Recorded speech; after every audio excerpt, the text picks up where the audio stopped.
Today we are going to draft the bodice for Christine's masquerade dress.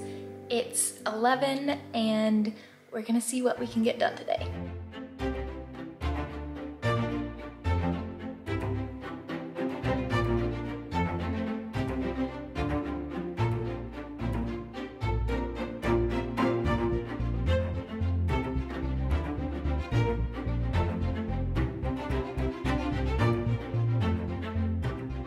So this bodice does have a back closure, but for ease of trying on the mock-up, I did a front opening. There is a seam in the front, I just left that one open instead of the back. So after I tried it on, it fit fairly well. This is still pinned together, and I made a couple different pin adjustments. But after that, I got this mock-up sewn together. After that was sewn, it was another try-on time. And this try-on proved that the bodice fit fairly well. There was just a couple little adjustments that I wanted to make, and I'll make these on my paper pattern. So I'll cut this draft apart, make a paper pattern, and make those minor adjustments. It has been 2 hours and the draft for the bodice is complete. That was way quicker than I thought, but I'm really happy with it. And so I am going to get started on cutting out the fabric and we'll see what happens. So when cutting out my pattern pieces, I did not include seam allowance in these pattern pieces, and I am chalking the sewing line right here. And so when I cut my pattern pieces out of the silk, I will add about a ½ inch of seam allowance along that edge. For this bodice, I am cutting a majority of the pattern pieces on a bias.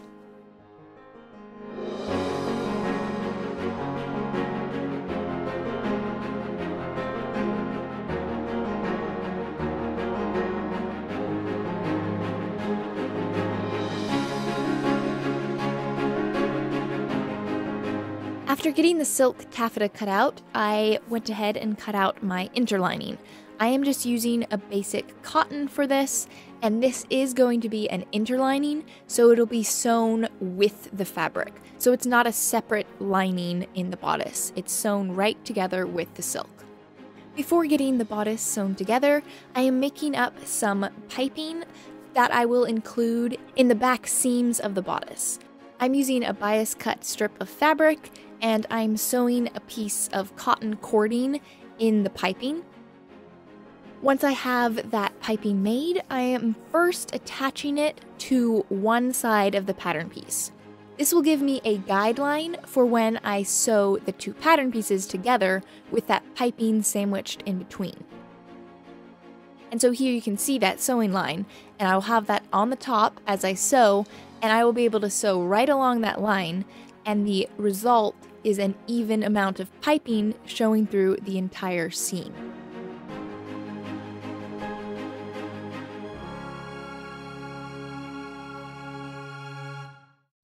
I am using piping along both of these back seams. These are the only seams that will have piping.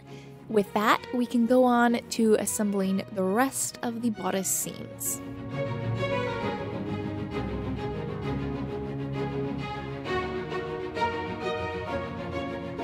Along these curved seams, I am cutting notches, and as you can see, I'm not just notching them, I'm making them round.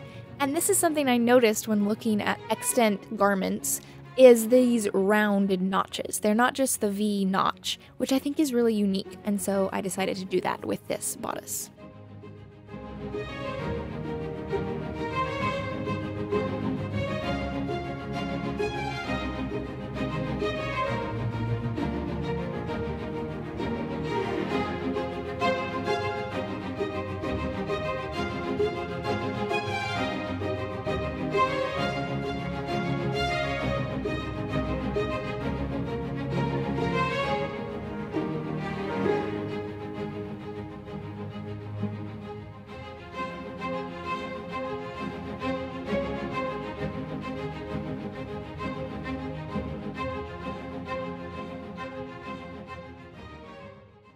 Alright, it's day 2 for making the bodice, and this is the current state. As you can see, all the seams are sewn, but the length of the bodice as well as the neckline, there's definitely some adjustments that need to go on there. That's something I always do on my bodices. Even though I make the draft and I get those necklines and that length fairly correct, I still don't cut that precisely on the actual bodice, just because I'm always scared it's gonna be incorrect and I've taken all that time and it's not gonna work. So that's just something quirky that I do with my draping process, is even though I have the pattern, I never strictly cut it the height and the length that I might have made the draft. I wait till the actual bodice is in form, I try it on, and then I mark out the waistline and the upper neckline. It's just quirky. I know it's not conventional, but hey, I'm not conventional. So anyway, we are going to get this bodice hopefully wearable. Well, it's technically wearable right now, but like with hooks and eyes and boning, we'll see. We'll see. Another try on, but this time I didn't have that front opening because it needed to be sewn, and thus the struggle of working by yourself. Because of that challenge, I just left that little bit unpinned, and I hoped that my fit would be okay, because, well, you know, living life on the edge. So far, that looks pretty good. I'm pretty happy with that. My waist is definitely needs to be shorter. It's probably, I'm going to, before I final sew and cut this waistline, I'll try it on over the skirt and make sure it's all looking good. Neckline definitely needs to be lower, not too much lower. I'm not a huge fan of low necklines, but I can pull down my chemise a little bit to help with that from showing. Maybe I don't have to trim it down as much as I was thinking. It actually looks good. So I'm getting some of this weird buckling here, but I'm going to unpick these seams just a little bit. So that small adjustment of taking in this side piece a bit fixed the problem of that kind of gapey arm thing. Over here I still have it, and you can see the difference. So it's much better. The armhole still needs to be a little larger, so I'll cut that away soon. But yes, that was an easy fix, and yeah.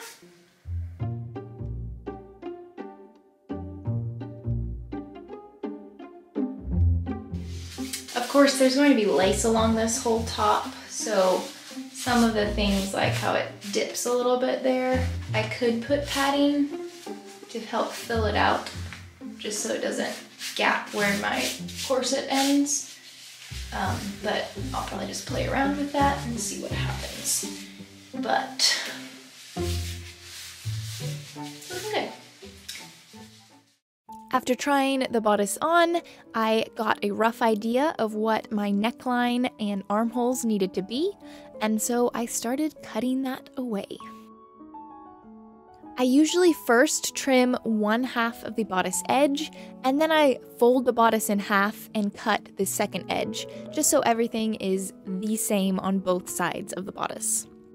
And then for the bottom point, I actually used my rotary cutter, which was maybe a little dangerous, so maybe don't follow my example, but I do like using it for this type of thing sometimes because it gives you a really nice smooth cut along whatever line you need cut.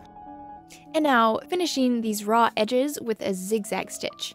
So if you look at those extant garment bodices, you'll see sometimes they're bound with some sort of tape binding thing, and I don't know if I've actually seen a zigzagged edged bodice, but I know I've seen it in a book about historical dressmaking, and so I am doing a machine stitching.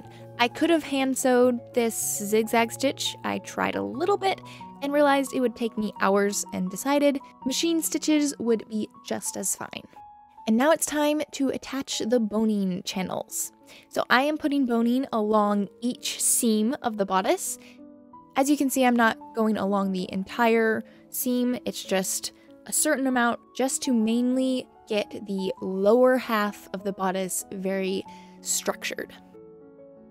And then I just hand sewed these boning channels in place with a very quick whip stitch.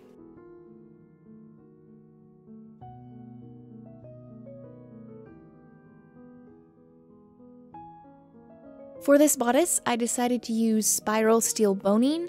I wanted a little more flexibility with those bones instead of the rigid straight steel boning. After getting the ends smoothed and coated with Plasti Dip, I was able to insert the boning. I made sure the boning was very tight in those channels and then secured that lower end. We are getting so close.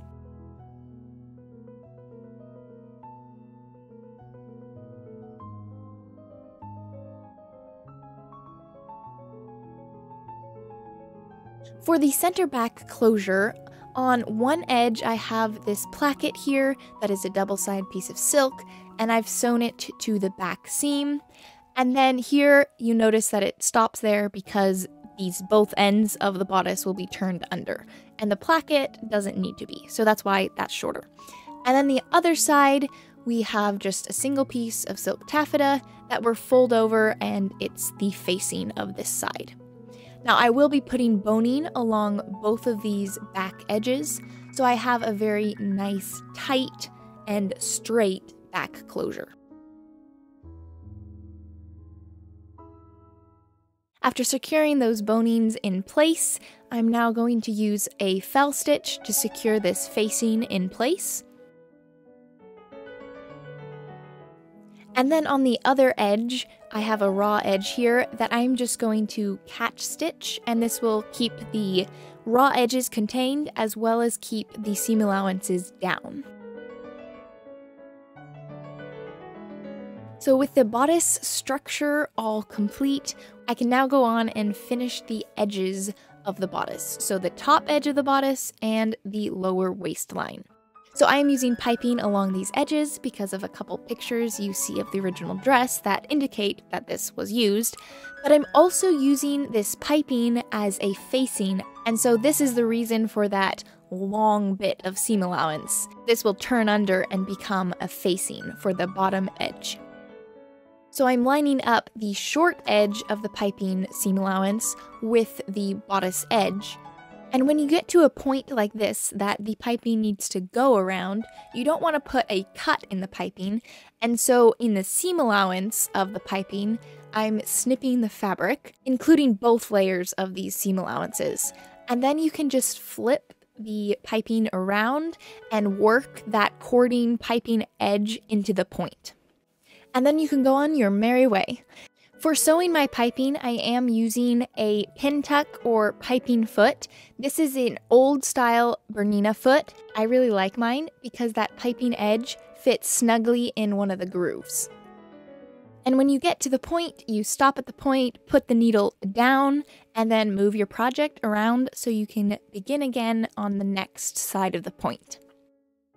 And you might have to manipulate the point piping a bit to get it so that the stitches don't sink into the actual piping.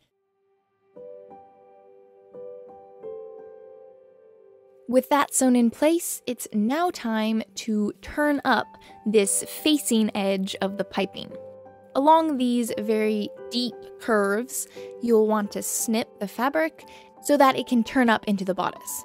Now, I had a little problem with my facing because the bias didn't give quite enough room to turn all the way up into the bodice, and so I had to make these funky splits to the facing, which not preferable on a facing. I'd prefer a very non-cut piece of facing along the bottom edge, but since it was connected to my piping and I didn't want to redo it, I just made do and made these funky little splits to it, and you know what? It was fine. Again, the point can prove a little tricky because there's so much fabric in that little point that you don't want a bunch of fabric. And so my best advice is to trim away as much as possible. This will definitely reduce the bulk in that area. And then some folding and pushing the fabric in the right place is the best way to go about getting a small, neat point.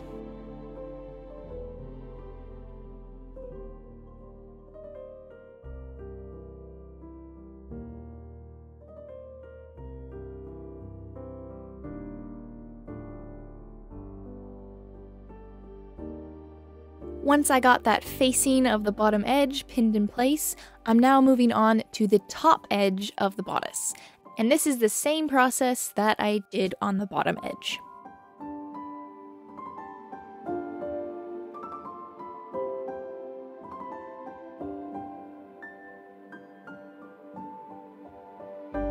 So now that the top and bottom of the bodice is mostly secured, we now need to finish up the facing edge. And so I am just using a fell stitch to get this facing sewn in place. It might not look like it, but I am only going into the interlining part of the bodice. This is not showing through to the front edge of the bodice. After getting that facing sewn in place, I then went on to the hook and eye closure. With so much hand sewing to do, I brought it along with me to the living room while we watched some shows, and as a diligent costumer, I brought my camera along.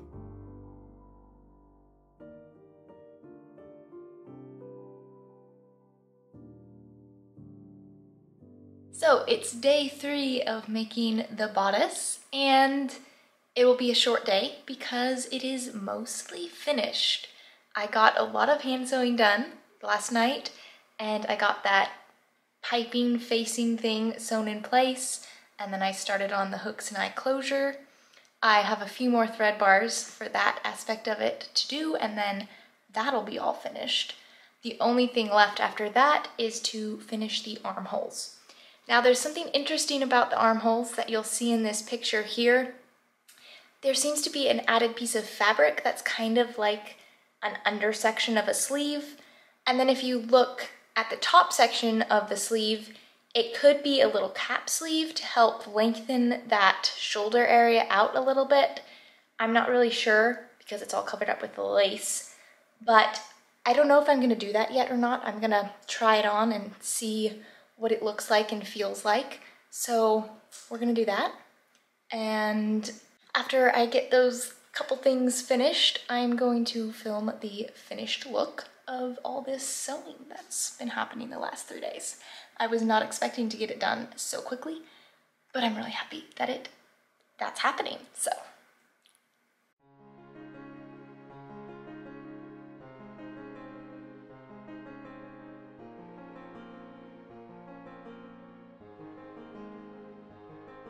After getting those thread bars sewn in place, I did decide to add a bit of padding in that hollow area of the bodice, and this will just help things smooth out there, hopefully. It was an experiment. But I just used some cotton batting and did a very large whip stitch to secure it in place.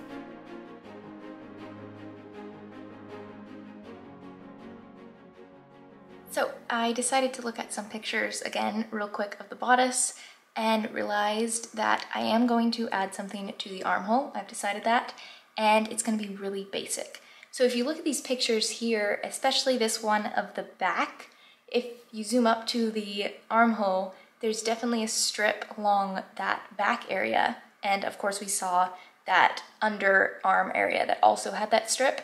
And so what I'm going to do is just put a bias 1.5 inch wide piece band around the entire armhole, and I think that'll do. We'll see if it actually works, but right now that's my theory. Make it easy, and I think that might be what they did, but we'll see. Anyway, I'm gonna do that.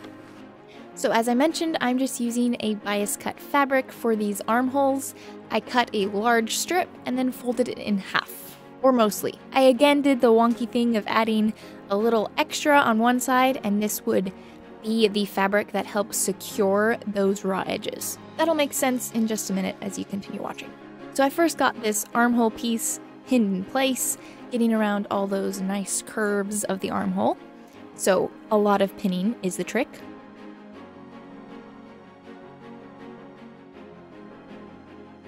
After getting that sewn in place, again, more snipping to allow for the folding over of the seam allowance. So here you can see that extra bit of seam allowance that I added to one side of this bias cut piece, and it just folds over all those seam allowances and hides them and secures them. And with some fell stitches securing this bit in place, the bodice is complete.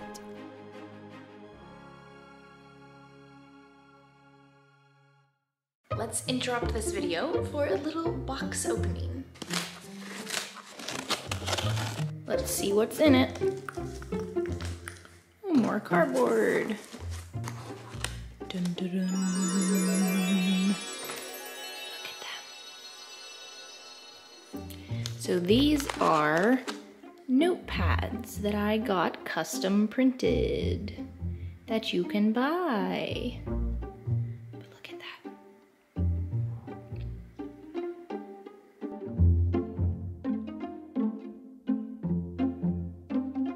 So if you want to buy them, the listing should pop up and will be in the description below.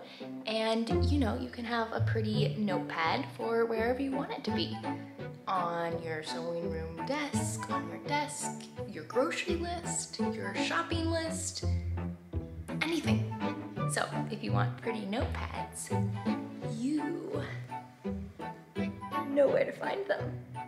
Now, back to the video.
And the struggle of working by yourself. I tried and tried and tried, but could not get the bodice on, and thus I texted my mom to help me.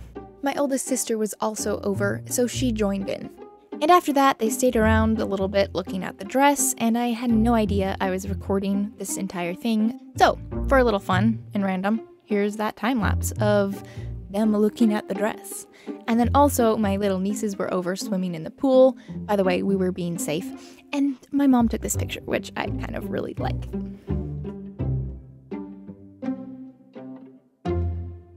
And now back to being professional and a lonesome seamstress.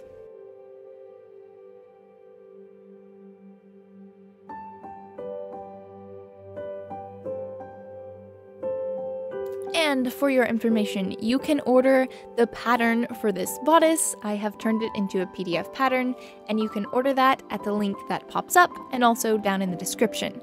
Also included with this pattern is a scaled version of the skirt pattern. So if you were interested in the skirt pattern, you can find that also at the links. All right, there you have the making of this bodice.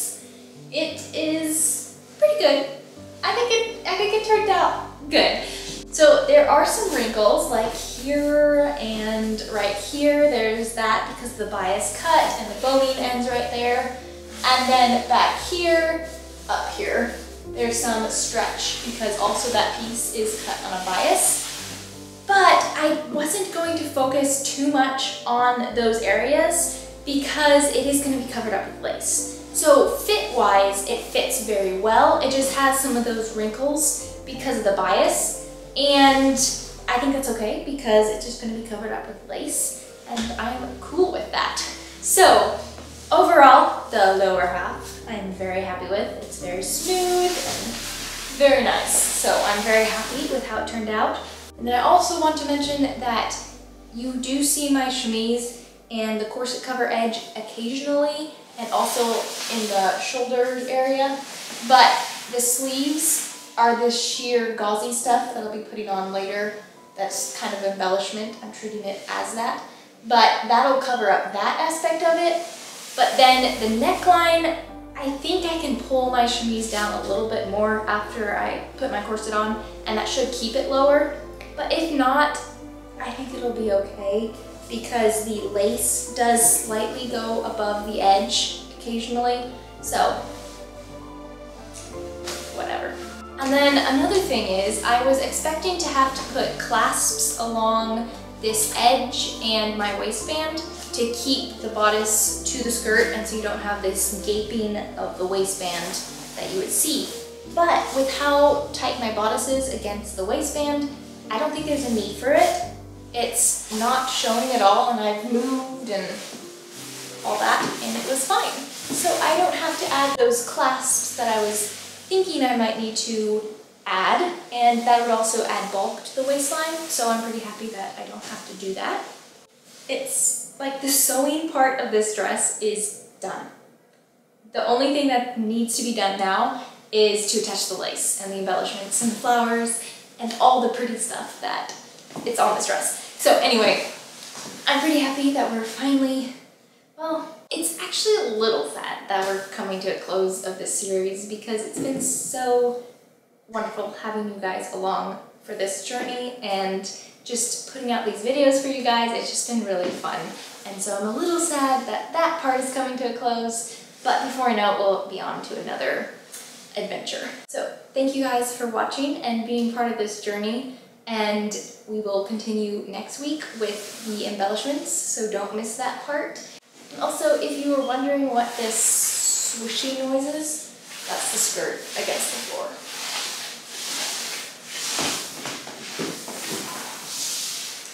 Alright, thank you guys for watching. Leave a comment, like if you want, and I'll see you next week with the embellishments. And a huge thank you to the patrons who make this journey possible, this project and my future one, which is Cinderella's ball gown. So, if you want to learn more about that, the link will pop up and there's a link in the description. And now go out into your own sewing area and learn, create, and inspire.